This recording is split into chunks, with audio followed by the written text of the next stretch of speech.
ओम शांति। परम प्रिय परमात्मा शिव भगवान को कोटि कोटि नमन। मोर प्रिय भाई और भौणी मानक अभिनंदन। आज 27/8/2025 मसीहा आमे समस्ते प्रातः मुरली शुणिले। आज बाबा कहले निजर सत्व प्रधान भाग्य गढ़िबा पाई यादरे रहिबार खूब पुरुषार्थ करिबा। सर्वदा मने रखिबा मु गोटे आत्मा, मते बाबांक ठारू पूरा संपत्ति नेबाकू हेब।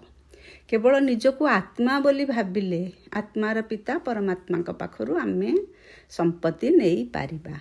सेथिपाई एकमात्र उपाय हैला याद रे रहिबा। प्रश्न रे बाबा कहिले जे पिला माननकू याद र चार्ट रखिबा पाई भारी मुश्किल लागुछि। कारण भी बुझेई देले जे संतान माने याद को यथार्थ भावे बुझी पारि नाहंती। बसुछंती जोगरे आउ बुद्धि बाहरे एणे तेणे घूरी बुलुछे, शांत हेउनी। तेणु से माने वायुमंडल को बरं खराप सिना करूछंती, किंतु तांकर याद जेहेतु लागुनी से माने केते समय प्रकृति रे जोगरे बसिले जानी पारु नाहंती। तेणु चार्ट केमते लिखिबे? जदि किए मिछरे लिखि देउछंती, जीए मिछरे लिखिबो से मानको मध्य दंड बहुत मिलिबो। बाबा कहउछंती सत्य पितांकु तो सत्य ही जणाइबाकू हेबो।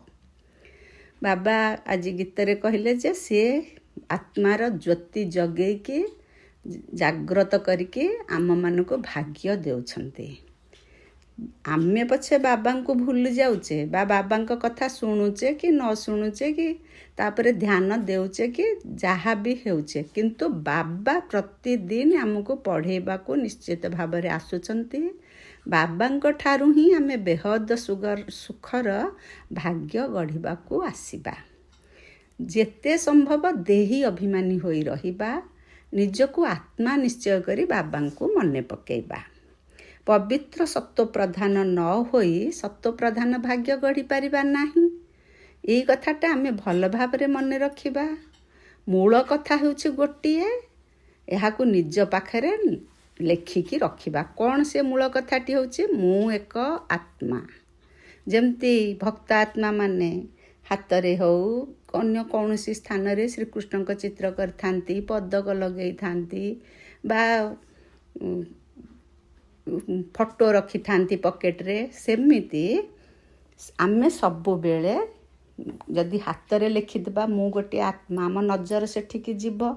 आमे आउ माया जो भूलेई दोचे आमे सेथिरे आउ भूलिबानी।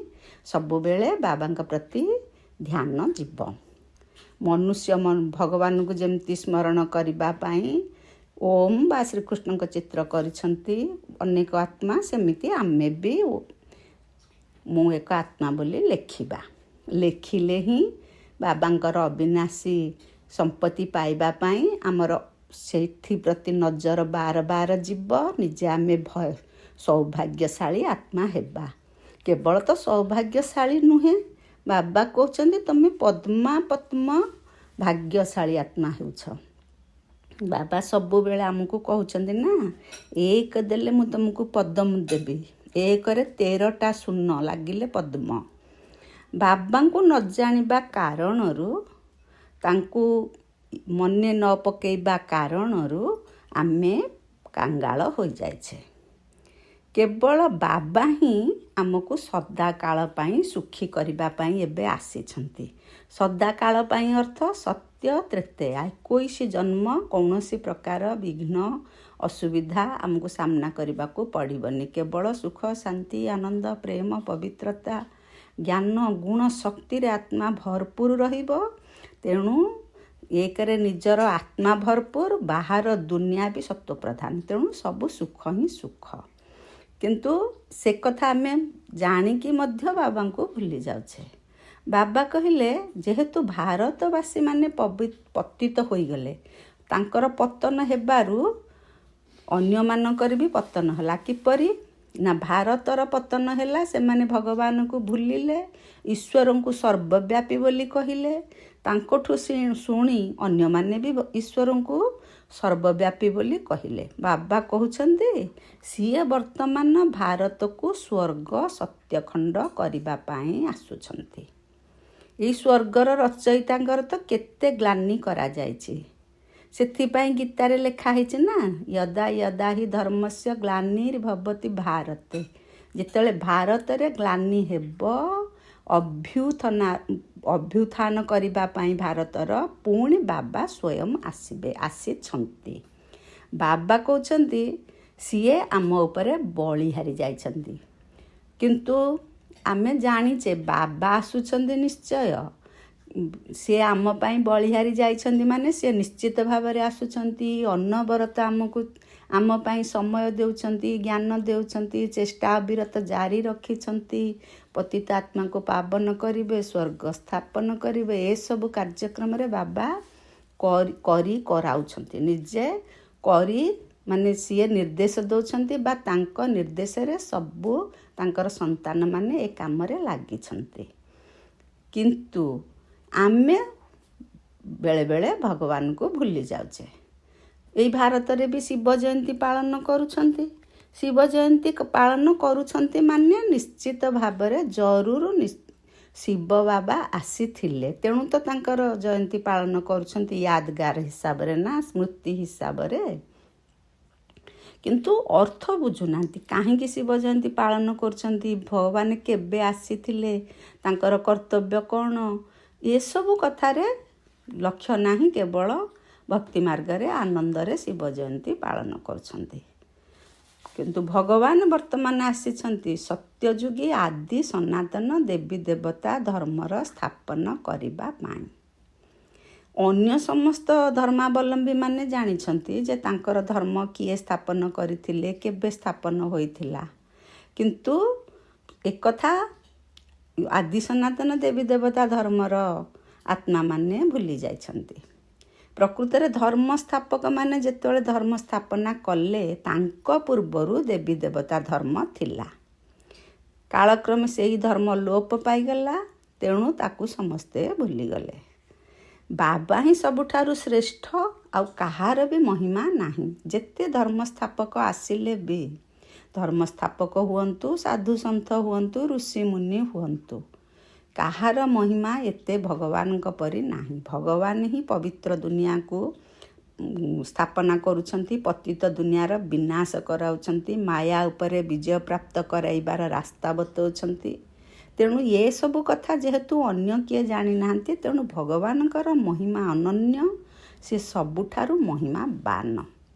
ସାରା ବେହଦ ଦୁନିଆ ଏବେ ରାବଣ ରାଜ୍ୟ ଚାଲିଛି। ହଦର ଲଙ୍କା କଥା କିଛି ନାହିଁ। ଆଗରୁ ଆମେ କହୁଥିଲେ ନା, ଶ୍ରୀଲଙ୍କାକୁ ଲଙ୍କା କୁହାଯାଏ। ରାବଣ ତାର ରାଜା ଥିଲା। କିନ୍ତୁ ବାବା କହୁଛନ୍ତି ସାରା ଦୁନିଆ ଏବେ ରାବଣ ରାଜ୍ୟ ହୋଇଛି, ଇଏ ବେହଦ ଲଙ୍କା। ଏ ଭାରତର ହାର ଜିତର କାହାଣୀ ଆମେ ଜାଣୁଛେ। ଯେତେ ନାଟକ ଚାଲିଛି, ଯେତେବେଳେ ସ୍ୱର୍ଗ ସ୍ଥାପନ ହେଉଛି, ତାମାନେ ଭାରତ ଜିତିଲା। ଭାରତୀୟ ବା ଆଦି ସନାତନ ଦେବୀ ଦେବତା ଧର୍ମର ଆତ୍ମାମାନେ ଜିତିଲେ। ଯେତେବେଳେ ରାବଣ ରାଜ୍ୟ ହେଉଛି କେବେଠାରୁ, ଦ୍ୱାପର ଯୁଗଠାରୁ, ସେଠାରୁ ଆତ୍ମା ହାରି ହାରି ଚାଲିଲା। କେବଳ ଆଦି ସନାତନ ଦେବୀ ଦେବତା ଧର୍ମ ହେଉଛି ଗଣ୍ଡି, ଆଉ ସବୁ ହେଉଛନ୍ତି ତାର ଶାଖା ପ୍ରଶାଖା। ଭାରତରେ ହିଁ 2 ମୁକୁଟଧାରୀ ଏବଂ 1 ମୁକୁଟଧାରୀ ରାଜା ଥାଆନ୍ତି। ଦୈବୀ ଦୁନିଆରେ ବା ସତ୍ୟ ଯୁଗରେ 2 ମୁକୁଟ, ଗୋଟିଏ ରତ୍ନଖଚିତ ମୁକୁଟ, ଗୋଟିଏ ପବିତ୍ରତାର ବା ଲାଇଟ୍ ମୁକୁଟ। ଆଉ 1 ମୁକୁଟ କ'ଣ? ଗୋଟିଏ ମୁକୁଟ କାହାର? ରାଜାମାନେ କେବଳ ଯେହେତୁ ସେମାନେ ପତିତ ହୋଇଯାଇଥାନ୍ତି, ତାଙ୍କର ଆଉ ପବିତ୍ରତାର ମୁକୁଟ ନଥାଏ। କିନ୍ତୁ ଯେତେ ବଡ଼ ବଡ଼ ବାଦଶାହ ମାନେ ହୋଇଛନ୍ତି, ଯିଏ ବି ଚାଲିଗଲେଣି, ମରିଗଲେଣି, କାହା ଉପରେ ଲାଇଟ୍ର ମୁକୁଟ କେବେ ହେଲେ ରହେ ନାହିଁ। କେବଳ ଦେବୀ ଦେବତାଙ୍କ ବ୍ୟତୀତ ଅନ୍ୟ କେହି ପବିତ୍ର ନୁହନ୍ତି, ତେଣୁ ପବିତ୍ରତାର ମୁକୁଟ ମିଳେ ନାହିଁ। ଦେବତାମାନେ ତ ସ୍ୱର୍ଗର ମାଲିକ ଥିଲେ ନା। ବାସ୍ତବରେ ଶିବ ବାବାଙ୍କୁ ପରମ ପିତା, ପତିତ ପାବନ କୁହାଯାଏ। ସେ କେବେ ବି ପତିତ ହୁଅନ୍ତି ନାହିଁ। ତେଣୁ ସେ ଅନ୍ୟ ସମସ୍ତଙ୍କୁ ପାବନ କରିବାର ଯୋଗ୍ୟତା ରଖିଥାନ୍ତି। ନିଜେ ଯଦି ପତିତ ହେବ ସେ ଅନ୍ୟକୁ ପାବନ କ'ଣ କରିବେ?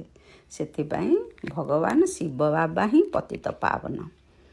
କିଏ କିଏ ପଚାରିବେ ଯେ ସମସ୍ତଙ୍କର ତ ଲାଇଟ୍ର ମୁକୁଟ ଅଛି, ଶିବ ବାବା ତ ପାବନ, ତାଙ୍କର ବି ଲାଇଟ୍ ମୁକୁଟ ଥିବ।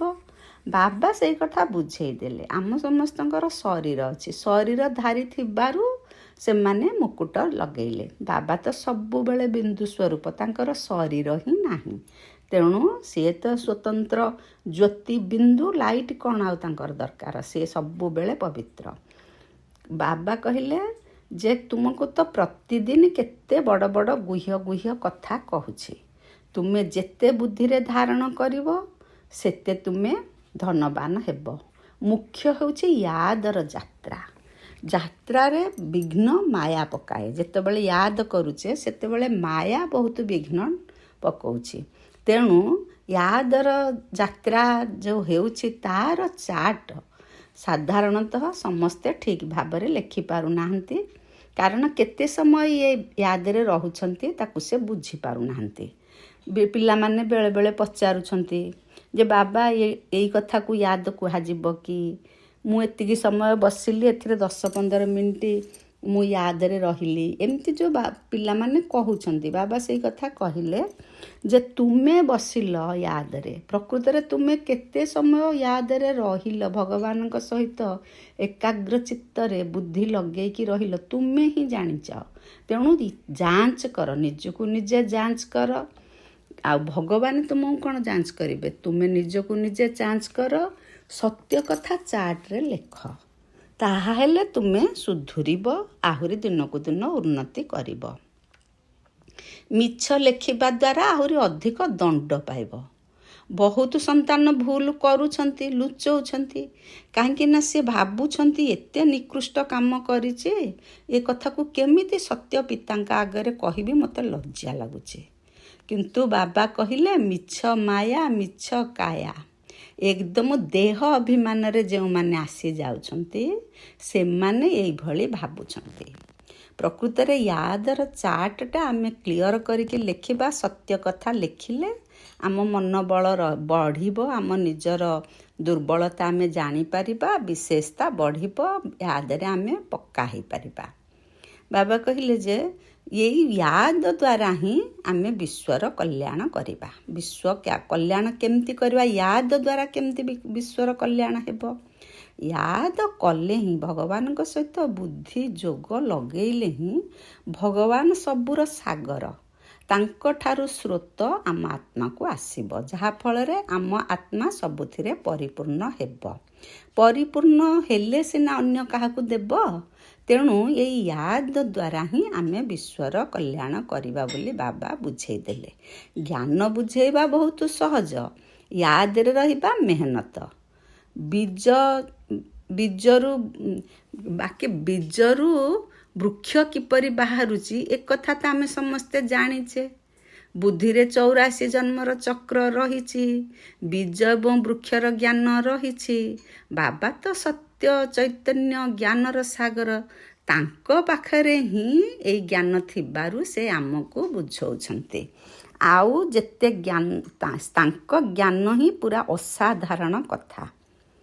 ସେ ହେଉଛନ୍ତି ମନୁଷ୍ୟ ସୃଷ୍ଟି ରୂପୀ ବୃକ୍ଷର ବୀଜ। ଏଇ କଥାଟା ଆମେ ଜାଣିଲେ, କିନ୍ତୁ ଅନ୍ୟମାନେ ଯେହେତୁ ଜାଣିନାହାନ୍ତି ସମସ୍ତେ ନେତି କରି କହୁଛନ୍ତି। ଏ ଅବଧିକୁ ବି ଜାଣିନାହାନ୍ତି। ଏ ସୃଷ୍ଟିଚକ୍ର ଗୋଟିଏ କଳ୍ପ, କେତେ ତାର ଆୟୁଷ ସେତକ ବି ସାଧୁସନ୍ଥମାନେ ଜାଣିନାହାନ୍ତି। 5000 ବର୍ଷ ଗୋଟିଏ କଳ୍ପ, ଯୁଗ ଗୋଟିଏ ଯୁଗର ଆୟୁଷ 1250 ବର୍ଷ, ଏକଥା ବି ଜାଣିନାହାନ୍ତି। ଯେହେତୁ ସେମାନେ ଲକ୍ଷ ଲକ୍ଷ ବର୍ଷ କହିଦେଉଛନ୍ତି, ଭାବିଛନ୍ତି ବା ପୁରାଣ ଶାସ୍ତ୍ରରେ ବର୍ଣ୍ଣନା କରାଯାଇଛି, ସେଥିପାଇଁ ସମସ୍ତେ ଭାବୁଛନ୍ତି ଭଗବାନ ସତରେ କ'ଣ ଆସିଛନ୍ତି ନା ସତ ଏବେ ପୃଥିବୀ ବିନାଶ ହେଇଯିବ, ସତ୍ୟଯୁଗ ଏଇଠି ହେବ, ଏ କଥାକୁ ବିଶ୍ୱାସ କରୁନାହାନ୍ତି। ବାବା କହିଲେ ସେଥିପାଇଁ ସେମିନାର କର, ଆଲୋଚନା ଚକ୍ର କର। ଆଲୋଚନା ଚକ୍ର କଲେ ସମସ୍ତଙ୍କଠୁ ରାୟ ନିଅ, କେମିତି ଭାବରେ ଆମେ ବାବାଙ୍କର ଜ୍ଞାନ ପ୍ରଚାର ପ୍ରସାର କରିବା, ବାବା ଆସିଛନ୍ତି ବୋଲି ସମସ୍ତଙ୍କ ପାଖରେ ଇଏ ସନ୍ଦେଶଟା ପହଞ୍ଚିବ, ସେଥିପାଇଁ ବିଭିନ୍ନ ପ୍ରକାରର ଆଲୋଚନା ସମାଲୋଚନା କରି ଉପାୟ ବାହାର କରି ଆମେ ତାକୁ କାର୍ଯ୍ୟରେ ପରିଣତ କରିବା। ବିଚାର ବିମର୍ଶ କଲାବେଳେ ସମସ୍ତଙ୍କୁ ଗୁରୁତ୍ୱ ଦେବା ଦରକାର। ବାବା ତ ଜାଣିଛନ୍ତି କିଏ ଠିକ୍ ରାୟ ଦେଇପାରିବେ, ତଥାପି ସମସ୍ତ ଆତ୍ମାଙ୍କୁ ଗୁରୁତ୍ୱ ଦେବା ପାଇଁ ବାବା ଆଜି କାହିଁକି କହିଲେ? କାରଣ ସଂଶ୍ଳିଷ୍ଟ ହେଲେ, ଯେକୌଣସି କାର୍ଯ୍ୟରେ ସଂଶ୍ଳିଷ୍ଟ ହେଲେ ନିଜର ଉତ୍ସାହ ବଢ଼ିବ, ଆଗ୍ରହ ବଢ଼ିବ, ମନୋବଳ ବଢ଼ିବ, ମନରେ ଦୃଢ଼ତା ଆସିବ, ଆଗେଇବା ପାଇଁ ଚେଷ୍ଟା କରିବାକୁ ଇଚ୍ଛା ଶକ୍ତି ବଢ଼ିବ। ତେଣୁ ସମସ୍ତେ ଆମେ ସବୁ ସେମିନାରରେ ଭାଗ ନେବା ଉଚିତ। ବାବା କହିଲେ ଭାରତର କଲ୍ୟାଣ କରୁଛେ ସମସ୍ତଙ୍କୁ ଏ ସନ୍ଦେଶ ଦେବା, କିନ୍ତୁ ଭାରତର ଖାସ୍ ଆମେ କଲ୍ୟାଣ କରୁଛେ, ପୁଣି ସାରା ବିଶ୍ୱର ବି ସାଧାରଣ ଭାବରେ ଆମେ କଲ୍ୟାଣ କରୁଛେ, ବିଶ୍ୱବାସୀକୁ ବି ଏ କଥା ଆମେ ଜଣାଉଛେ। ବାବା ତ ଆସିଛନ୍ତି ସାରା ବିଶ୍ୱକୁ ପରିବର୍ତ୍ତନ କରିବା ପାଇଁ, କିନ୍ତୁ ମାୟା ସମସ୍ତଙ୍କୁ ଭୁଲେଇ ଶୁଆଇ ଦେଉଛି। ବାବା ଆସିଛନ୍ତି ବୋଲି, ବାବା କେତେବେଳେ ଆସନ୍ତି? ଯେତେବେଳେ ମୃତ୍ୟୁ ସାମ୍ନାରେ ଥାଏ, ସମ୍ମୁଖରେ ଥାଏ।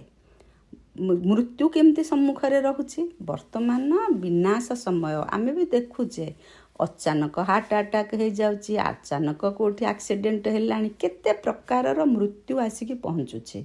ତେଣୁ ଏଇ ସମୟରେ ହିଁ ବାବା ଆସନ୍ତି। ବର୍ତ୍ତମାନ ବାବା କହୁଛନ୍ତି ସମସ୍ତଙ୍କର ଏବେ ବାନପ୍ରସ୍ଥ ଅବସ୍ଥା, ତେଣୁ ପଢ଼ କି ନ ପଢ଼ ନିଶ୍ଚୟ ମରିବାକୁ ହେବ। ପ୍ରସ୍ତୁତ କର ବା ନ କର, ନୂଆ ଦୁନିଆ ନିଶ୍ଚୟ ସ୍ଥାପନ ହେବ। ଯେଉଁମାନେ ଭଲ ଭଲ ସନ୍ତାନ ସେମାନେ ନିଜକୁ ପ୍ରସ୍ତୁତ କରୁଛନ୍ତି। ସେଥିପାଇଁ ବାବା ବି କହିଲେ ଯେ ସୁଦାମାଙ୍କ ଉଦାହରଣର ଗାୟନ ରହିଛି। ମୁଠାଏ ଚାଉଳ ଦେଇ ମହଲ ପାଇଲେ। ପୁଣି ଆମର ମମାଙ୍କର ବି ଗାୟନ ଅଛି। ମମା ଆସିଲା ବେଳେ କିଛି ଆଣିନଥିଲେ, କେବଳ ସିଏ ସମସ୍ତଙ୍କର ସେବା ଦେଲେ, ସମସ୍ତଙ୍କୁ ସେବା ଦେଲେ, ନିଜ ସମାନ ଗଢ଼ିଲେ ବାବାଙ୍କ ସନ୍ଦେଶ ଦେଇ। ତେଣୁ ସିଏ ସତ୍ୟଯୁଗର ମହାରାଣୀ ହେବେ। ଏଇ କଥାଟା ବାବା ସମସ୍ତଙ୍କୁ ଜଣେଇଲେ। ତେବେ ଉଚ୍ଚ ପଦ ପାଇଗଲେ ପଇସାର କୌଣସି କଥା ନାହିଁ, କେବଳ ଆମେ କୌଣସି, ସେଥିପାଇଁ କୁହାଯାଏ ନିଃଶୁଳ୍କ ଜ୍ଞାନ, ବା ସେଠି ପାଠ ପଢ଼ିଲେ କିଛି ପଇସା ଦେବାକୁ ପଡ଼େନି, ବାବାଙ୍କୁ କିଛି ପାଉଣା ଦେବାକୁ ପଡ଼େନି, କିନ୍ତୁ ଆମେ ନିଜେ ବାବାଙ୍କ ଜ୍ଞାନକୁ ଜୀବନରେ ଧାରଣ କରିବା ବା ଶକ୍ତିର ସ୍ରୋତ ତାଙ୍କଠାରୁ ଆଣିବା, ଇଏ ସବୁ ପୁରୁଷାର୍ଥ କରିବା ଆମ ନିଜ ଉପରେ ନିର୍ଭର କରୁଛି। ବାବାଙ୍କର ଏଇ ଯେଉଁ କାର୍ଯ୍ୟ ବା ଯଜ୍ଞରେ ଆମେ ସମସ୍ତେ ନିଜକୁ ସ୍ୱାହା କରିବା। ଯେମିତି ସୁଦାମାଙ୍କର ମୁଠାଏ ଚାଉଳ ଥିଲା, ସିଏ ଦେଲେ। ଯାହା ପାଖରେ ଯାହା ଅଛି, ସମୟ, ସଂକଳ୍ପ, ଶରୀରର ଶକ୍ତି ହେଉ, ଯାହା ଅଛି ଯାହା ପାଖରେ, ସବୁ ଯଜ୍ଞରେ ସ୍ୱାହା କରିବା।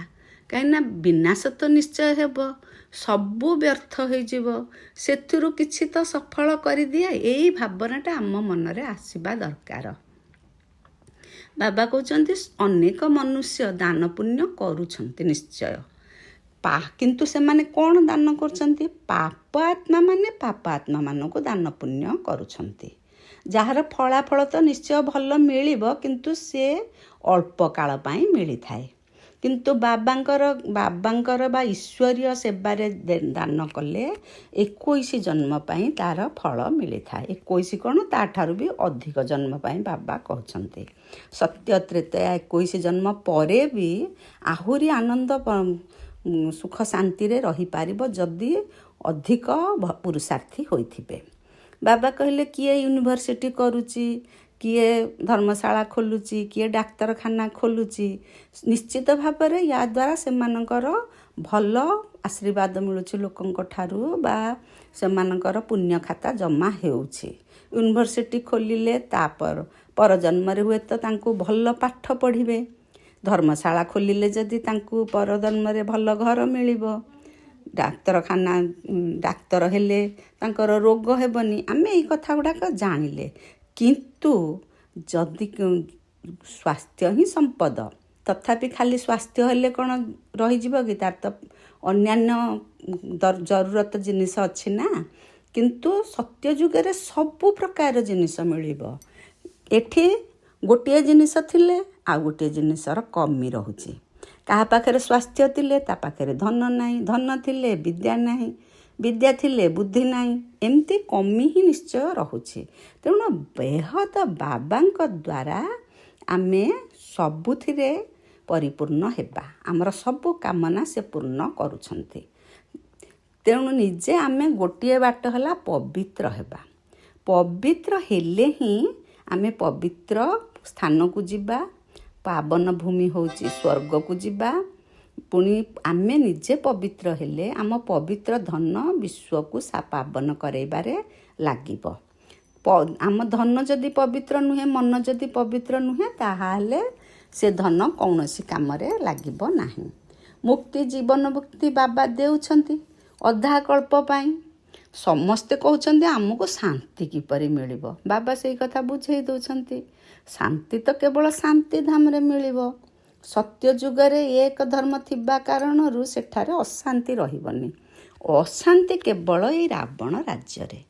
ଗାୟନ ମଧ୍ୟ ରହିଛି ନା, ରାମ ରାଜା ରାମ ପ୍ରଜା। ମାନେ ସତ୍ୟ ଯୁଗରେ ରାଜା ପ୍ରଜା ସମସ୍ତେ ସମାନ। ମାନେ ସମସ୍ତେ ସୁଖ ଶାନ୍ତି ଆନନ୍ଦ ପ୍ରେମରେ ରହିବେ। ତେଣୁ ତ ତାକୁ ଅମର ଲୋକ କୁହାଯାଉଛି। ଅମର ଲୋକରେ ମୃତ୍ୟୁ ଅକ୍ଷର ରହିବ ନାହିଁ। ଏବେ ତ ଏଠି ବସୁ ବସୁ ଅଚାନକ ମରିଯାଉଛନ୍ତି, ଇଏ ହେଉଛି ମୃତ୍ୟୁ ଲୋକ। ଅକାଳ ମୃତ୍ୟୁ ଏଠି ହେଉଛି। କିନ୍ତୁ ସତ୍ୟ ଯୁଗରେ ପୁରୁଣା ଶରୀର ଛାଡ଼ିବା ପରେ ପୁଣି ଶିଶୁ ଜନ୍ମ ନିଅନ୍ତି, ରୋଗ ହୁଏନି। ସେଥିପାଇଁ ଆମେ ସେଇ ଦୁନିଆକୁ ଯିବା ପାଇଁ ବାବାଙ୍କ ଠାରୁ ଜ୍ଞାନ ଶୁଣୁଛେ, ପବିତ୍ର ହେବା। ପବିତ୍ର ହେଲେ ହିଁ ସେଇ ଦୁନିଆକୁ ଯିବା। ସେଥିପାଇଁ ଆମକୁ ବାବା କହିଲେ ଯେ ତୁମେ ରୁହାନି ସେଣ୍ଟର ଖୋଲ। କିଛି ଆତ୍ମାଙ୍କୁ ବାବାଙ୍କର ପରିଚୟ ଦେଇ ସତ୍ୟଯୁଗୀ ଆତ୍ମା କର। କାହିଁକି ନା କେବଳ ରାଜା ତ ସତ୍ୟ ଯୁଗରେ ରହିବେନି, ପ୍ରଜା ଅନ୍ୟାନ୍ୟ ଦାସ ଦାସୀ ସମସ୍ତେ ରହିବେ। ତେଣୁ ସମସ୍ତଙ୍କୁ ଜ୍ଞାନ ଜଣାଥିଲେ, ବାବାଙ୍କର ପରିଚୟ ପାଇଥିଲେ, ସେ ତାଙ୍କ ପୁରୁଷାର୍ଥ ବଳରେ ସେ ଯେଉଁ ପଦବୀ ପାଇଁ ଉପଯୁକ୍ତ ହେବେ ସେ ପଦବୀ ସେ ପାଇବେ। ବାବା କହିଲେ ଯେ ଆମେମାନେ ହେଉଛେ, ବିକେ ମାନେ ହେଉଛେ ଶିବ ବାବାଙ୍କର ସନ୍ତାନ, ବ୍ରହ୍ମା ବାବାଙ୍କର ସନ୍ତାନ। ବ୍ରହ୍ମା ବାବା ତ ହେଲେ ଗ୍ରେଟ୍ ଗ୍ରେଟ୍ ଗ୍ରାଣ୍ଡ ଫାଦର, ଆଦି ପିତା। ଆମେମାନେ ତାଙ୍କଠାରୁ ବି ସୃଷ୍ଟି ହେଇଛେ। କେମିତି ସୃଷ୍ଟି ହେଇଛେ? ତାଙ୍କର ମୁଖ ବଂଶାବଳୀ। ସେ ଭଗବାନ ବ୍ରହ୍ମା ବାବାଙ୍କ ମୁଖ ବାଣୀ ଶୁଣି ଆମେ ତାଙ୍କଠାରୁ ସୃଷ୍ଟି ହେଲେ। ତେଣୁ ଆମେ ହେଲେ ବ୍ରହ୍ମାଙ୍କର କୁଟୁମ୍ବ, ମୁଖ ବଂଶାବଳୀ। ବାବା କହୁଛନ୍ତି ଦେବୀ ଦେବତା କୂଳରେ କେବଳ ଏଇ ବ୍ରାହ୍ମଣ ଆତ୍ମା ମାନେ ଜନ୍ମ ହେବେ। ସେମାନେ ବହୁତ ସୁଖଦାୟୀ ହେବେ। ନିଜେ ତ ସୁଖରେ ରହିବେ, ଅନ୍ୟକୁ ବି ସବୁବେଳେ ସୁଖ ହିଁ ସୁଖ ଦେବେ। ଏବେ ଆମେ ବ୍ରାହ୍ମଣ କୂଳ, ଉଚ୍ଚ କୂଳ, ଉତ୍ତମ କୂଳରେ ଜନ୍ମ ହେଇଛେ, ପୁଣି ଦେବକୂଳକୁ ଯିବା। ବାବା କହୁଛନ୍ତି ଯେ ଏଇ ତମ ପ୍ରଧାନ ଦୁନିଆରେ କୌଣସି ଦେବତାମାନଙ୍କର ପାଦ ପଡ଼ିବ ନାହିଁ। ଦେବତାମାନେ କେବଳ ସତ୍ୱପ୍ରଧାନ ଦୁନିଆ ସ୍ୱର୍ଗ ତ୍ରେତାରେ ରହିବେ। ବର୍ତ୍ତମାନ ଯେଉଁ ଜଡ଼ ଚିତ୍ରକୁ ଏତେ ପୂଜା ପାଠ କରାଯାଉଛି, ତାଙ୍କର ପରଛାଇ ପଡ଼ିପାରେ, କିନ୍ତୁ ସେମାନଙ୍କର ପାଦ କେବେ ପଡ଼ିବନି ବା ସେମାନେ ଏଠାକୁ ଆସିବେ ନାହିଁ। ଚୈତନ୍ୟରେ ଦେବାଦେବୀଙ୍କ ପାଦ ଏଠାରେ ରହିପାରିବ ନାହିଁ, ପଡ଼ିପାରିବ ନାହିଁ। ତେଣୁ ବାବା ତ ସବୁ କଥା ଆମକୁ ବୁଝେଇ ଦେଉଛନ୍ତି। ଆମେ ସବୁ ଜାଣିବା ପରେ ଯଦି ଅବୁଝା ରହିବା, ତାହେଲେ ଆମେ ହିଁ ସବୁ ନିଜର କ୍ଷତି କରିବା। ବାବା କହିଲେ ଯେ ଆମେ କିପରି କ'ଣ କରିବା, ତା ପାଇଁ ଆମେ ନିଜେ ସବୁବେଳେ ନିଜ ଉପରେ ନିର୍ଭର କରିବା। ବାବାଙ୍କ ଠାରୁ ଜ୍ଞାନ ଶୁଣିଲେ, କିନ୍ତୁ ସେ ଜ୍ଞାନକୁ ଚିନ୍ତନ ମନ୍ଥନ କଲେ ଆମେ ଜାଣିପାରିବା ଯେ ପ୍ରକୃତ ରାସ୍ତା କ'ଣ, ଆମେ କେଉଁ ରାସ୍ତାରେ ଗଲେ ଆମର ଲକ୍ଷ୍ୟସ୍ଥଳରେ ପହଞ୍ଚିବା। ସେଥିପାଇଁ ବାବା ଆଜି କହିଲେ ଯେ ପ୍ରଥମତଃ ୟାଦର ଯାତ୍ରାରେ ରହ, କୌଣସି ବିକର୍ମ କର ନାହିଁ, ସେବାର ଯୁକ୍ତି ବାହାର କର, ତା ଯାହା ଫଳରେ ତୁମେ ଲକ୍ଷ୍ମୀନାରାୟଣ ହେବ। ଆମେ ତ ଯାହାକୁ ପଚାରୁଛେ ତୁମେ କ'ଣ ହେବ, ତୁମ ଜୀବନର ଲକ୍ଷ୍ୟ କ'ଣ? ନା ଲକ୍ଷ୍ମୀ ନାରାୟଣ ହେବୁ? ବାବା କହୁଛନ୍ତି ତୁମ ମୁଖରେ ଗୋଲାପ। କାହିଁକି ନା ଯିଏ ପାଟିରେ କହିଲେ, ସେଥିପାଇଁ ବାବା କହନ୍ତି ନା ଗୋଟିଏ ପାଦ ଆଗେଇଲେ ମୁଁ ତୁମକୁ 1000 ପାଦ ଟାଣି ନେବି। ତୁମର ଟିକିଏ ସାହସ ହେଲେ ମୁଁ ତୁମକୁ ମଦଦ କା ବାପ, ତୁମର ଇଚ୍ଛା ହେଲା ମାନେ ଭଗବାନ ସାହାଯ୍ୟ କରିବେ। ତେଣୁ ବାବା କହୁଛନ୍ତି ତୁମ ମୁଖରେ ଗୋଲାପ। କିନ୍ତୁ ଖାଲି ଭାବିଦେଲେ ହେବନି ତ, ମେହନତ କରିବାକୁ ପଡ଼ିବ। ବାବା କହିଲେ ଦେଖ, ଏବେ ଜଣେ ଜଣେ ପଣ୍ଡା ମାନେ ଆମର ଯେଉଁ ଓମ୍ ଶାନ୍ତି ବ୍ରହ୍ମାକୁମାରୀ ସେଣ୍ଟର ସମ୍ଭାଳୁଛନ୍ତି ଯେଉଁମାନେ, ସେମାନେ କେତେ କେତେ ଯାତ୍ରୀ ନେଇକି ମଧୁବନରେ ପହଞ୍ଚାଉଛନ୍ତି। ବାବା କହୁଛନ୍ତି ଆହୁରି ଆଗକୁ ଯାତ୍ରୀ ବଢ଼ିବେ, ରୁହାନୀ ପଣ୍ଡାମାନେ ଆହୁରି ଅନେକ ଆଣିବେ। ଏଇ କଥାଟା ବାବା କହୁଛନ୍ତି ଯାହା ହେଉଥିବ ତାହା ଦେଖୁଥିବ, ପୂର୍ବରୁ ବାବା କହିବେନି। କାହିଁକି ନା ଇଏ ହେଉଛି ଡ୍ରାମା ନା, ଡ୍ରାମାର ରହସ୍ୟ ଯଦି ଉନ୍ମୋଚନ ହେଇଯିବ, ଡ୍ରାମା କ'ଣ ଭଲ ଲାଗିବ କି? ତେଣୁ ଡ୍ରାମାଟା ସବୁବେଳେ ଗୁହ୍ୟ, ଇଏ ହେଉଛି ବେହଦର ଡ୍ରାମା। ତେଣୁ ବାବା କହିଲେ ତୁମେ ପୁରୁଣା ଦୁନିଆକୁ ନୂଆ କରୁଛ, ଏହା ହେଉଛି ପୁରୁଷୋତ୍ତମ ସଙ୍ଗମ ଯୁଗ। ଏବେ ତୁମେ ସୁଖଧାମର ମାଲିକ ହେଉଛ, ଯେଉଁଠି ଦୁଃଖର କୌଣସି ଚିହ୍ନବର୍ଣ୍ଣ ନାହିଁ। ବାବା ବି ହେଉଛନ୍ତି ଦୁଃଖ ହର୍ତ୍ତା ସୁଖକର୍ତ୍ତା, ସେ ଆମକୁ ଦୁଃଖରୁ ମୁକ୍ତ କରୁଛନ୍ତି। ଭାରତବାସୀ ଭାବୁଛନ୍ତି ଆମ ପାଖେ ଏତେ ଧନ ଅଛି, ବଡ଼ ବଡ଼ ମହଲ ଅଛି, ବିଜୁଳି ଅଛି, ଏଇଟା ତ ସ୍ୱର୍ଗ। କିନ୍ତୁ ବାବା କହୁଛନ୍ତି ଏସବୁ ହେଲା ମାୟାର ପମ୍ପ। ସୁଖ ପାଇଁ ବହୁତ ସାଧନ ତିଆରି କରୁଛନ୍ତି, ବହୁତ ବଡ଼ ମହଲ ଘର ଆଦି ତିଆରି କରୁଛନ୍ତି, ପୁଣି କାହାର ଅଚାନକ ମୃତ୍ୟୁ ହେଇଯାଉଛି। ତାମାନେ ହଠାତ୍ କ'ଣ ହେଲା, ସୁଖଟା ସାଙ୍ଗେ ସାଙ୍ଗେ ଦୁଃଖରେ ପରିଣତ ହେଇଗଲା, ତାଙ୍କ ପରିବାର ପାଇଁ ପୁରା ଦୁଃଖ ଆସିଗଲା। ତାମାନେ ସେଥିପାଇଁ ବାବା କହିଲେ ଇଏ ସବୁ କଥା ତୁମେ ସେଥିରେ ମୁଣ୍ଡ ଭର୍ତ୍ତି କର ନାହିଁ ବା ଚିନ୍ତା କର ନାହିଁ। ପ୍ରତ୍ୟେକଙ୍କର ନିଜସ୍ୱ ନୀତି ପ୍ରଥା ରହିଛି, ବିଭିନ୍ନ ଲୋକ ବିଭିନ୍ନ ପ୍ରକାର ମତ ଦେଉଛନ୍ତି। କିନ୍ତୁ ସତ୍ୟ ଯୁଗରେ ଏମିତି କଥା ହେବ ନାହିଁ, ସେଠାରେ ତ ଗୋଟିଏ ଶରୀର ଛାଡ଼ି ଆଉ ଗୋଟିଏ ଶରୀର ନେବେ। ତେଣୁ ସୁଖ ଯଦି ପାଇବାକୁ ଅଛି ସେଇ ସତ୍ୟ ଯୁଗକୁ ହିଁ ଯିବା। ସେଥିପାଇଁ ବାବା କହୁଛନ୍ତି ଯେ ଶ୍ରେଷ୍ଠରୁ ଶ୍ରେଷ୍ଠ ମତ ସେ ଈଶ୍ୱରୀୟ ମତଙ୍କର ଗାୟନ ରହିଛି। ସେଥିପାଇଁ କୁହାଯାଉଛି ନା ଶ୍ରୀମତ ଭଗବାନ ଉବାଚ। ଭଗବାନ ଉବାଚ ବୋଲି ସବୁଠାରେ ଯେଉଁଠି ଲେଖା ହେଉଛି, ତାମାନେ ସିଏ ହେଲା ଶ୍ରୀମତ। ବାବା ହିଁ ଶ୍ରୀମତ ଆମକୁ ଦେଉଛନ୍ତି। ଆମେ ପିଲାମାନେ ଶ୍ରୀମତ ଦ୍ୱାରା ସାରା ବିଶ୍ୱକୁ ସ୍ୱର୍ଗ କରୁଛେ, ସ୍ୱର୍ଗର ମାଲିକ ହେବା।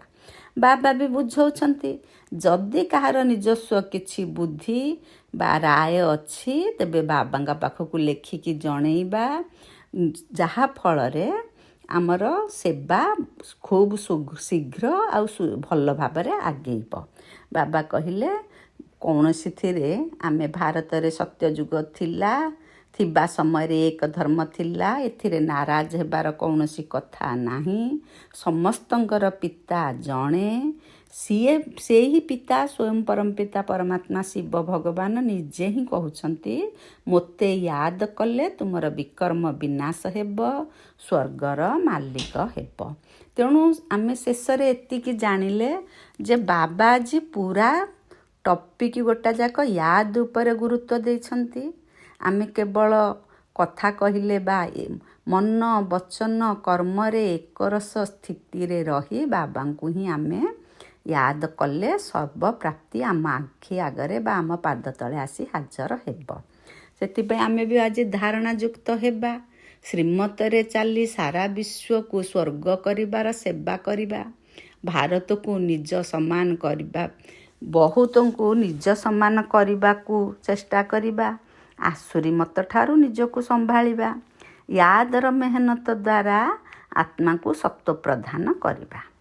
ନିଜ ଆତ୍ମାକୁ ସୁଦାମା ଭଳି ଯାହା କିଛି ଚାଉଳ ମୁଠି ଅଛି ତାକୁ ସବୁ ସଫଳ କରି ନିଜର ସର୍ବ କାମନା ସିଦ୍ଧ କରିବା। ବାବା କହୁଛନ୍ତି ନା ଏକ ଦେଲେ ମୁଁ ତୁମକୁ ପଦମ ଦେବି। ତେଣୁ ବାବା ଆଜି ବରଦାନରେ କହିଲେ ଏକମାତ୍ର ବାବା, ଦ୍ୱିତୀୟ କେହି ନୁହେଁ। ଏହିଭଳି ଦୃଢ଼ ସଂକଳ୍ପ ଦ୍ୱାରା ଅବିନାଶୀ ଅମର ହେବା। ଯଦି ଏକ ପିତା ଉପରେ ଅବ୍ୟଭିଚାରୀ ଭକ୍ତି ବାବା କହୁଛନ୍ତି, ସେଇଭଳି ରହିଲେ ହିଁ ବା ଦୃଢ଼ରେ ରହିଲେ ଆମେ ଅବିନାଶୀ ସମ୍ପତ୍ତି ପାଇ ଅବିନାଶୀ ଅମର ହେବା। ଯେଉଁ ପିଲାମାନେ ଏହିଭଳି ଦୃଢ଼ ସଂକଳ୍ପ କରିଥାନ୍ତି ଯେ ମୋର ତ ଏକମାତ୍ର ବାବା, ଦ୍ୱିତୀୟ କେହି ନାହିଁ, ସେମାନଙ୍କର ସ୍ଥିତି ସ୍ୱତଃ ଏବଂ ସହଜରେ ଏକରସ ଅର୍ଥାତ୍ ଅଚଳ ହୋଇଯାଏ। ଏକରସ ସ୍ଥିତି ହେଲେ ହିଁ ଯୋଗ ଭଲ ଲାଗେ। ଏହି ଦୃଢ଼ ସଂକଳ୍ପ ଦ୍ୱାରା ସର୍ବ ସମ୍ବନ୍ଧ ଗୁଡ଼ିକର ଅବିନାଶୀ ତାର ଯୋଡ଼ି ହୋଇଯାଇଥାଏ। ବାବାଙ୍କ ସହିତ ସର୍ବ ସମ୍ବନ୍ଧର ତାର ରହେ। ଯେକୌଣସି ପରିସ୍ଥିତିରେ ତାଙ୍କୁ ଯେଉଁ ସମ୍ବନ୍ଧରେ ଆମେ ଡାକିବା, ବାବା ଆମ ପାଖରେ ହାଜର ହୋଇପାରନ୍ତି। ଆମେ ତାଙ୍କଠାରୁ ଯାହା ଆମର ଅସୁବିଧା ତାଙ୍କଠାରୁ ଆମେ ପ୍ରାପ୍ତ କରିପାରିବା। ସର୍ବଦା ସେ କହୁଛନ୍ତି ଯେ ତୁମେ ଅବିନାଶୀ ହୁଅ, ଅମର ଭବର ବି ବରଦାନ ସେ ଦେଉଛନ୍ତି। ଏହା ବ୍ୟତୀତ ଦୃଢ଼ ସଂକଳ୍ପ କରିବା ଦ୍ୱାରା ପୁରୁଷାର୍ଥରେ ମଧ୍ୟ ବିଶେଷ ରୂପରେ ଲିଫ୍ଟ ମିଳିଯାଏ। ବାବା କୁହନ୍ତି ନା, ସିଡ଼ିରେ ଚଢ଼ିବ ନା ଲିଫ୍ଟରେ ଯିବ। ଲିଫ୍ଟରେ ଯିବା ପାଇଁ ଆମକୁ ଦୃଢ଼ ସଂକଳ୍ପ ହେବାକୁ ପଡ଼ିବ ସବୁ କାର୍ଯ୍ୟରେ। ଯେଉଁମାନଙ୍କର ଏକମାତ୍ର ବାବାଙ୍କ ସହିତ ସମ୍ବନ୍ଧ ରହିଛି ସେମାନଙ୍କୁ ସର୍ବପ୍ରାପ୍ତି ଗୁଡ଼ିକ ଆପେ ଆପେ ମିଳିଯାଏ। ତେଣୁ ଆମେ ଭାବିବା, କହିବା ଏବଂ କରିବା ଏହି ତିନୋଟିକୁ ଏକାଭଳି କରିବା, ତାହା ହେଲେ ଯାଇ ଆମେ ସର୍ବୋତ୍ତମ ପୁରୁଷାର୍ଥୀ ହୋଇପାରିବା। ଓମ୍ ଶାନ୍ତି, ଓମ୍ ଶାନ୍ତି, ଓମ୍ ଶାନ୍ତି।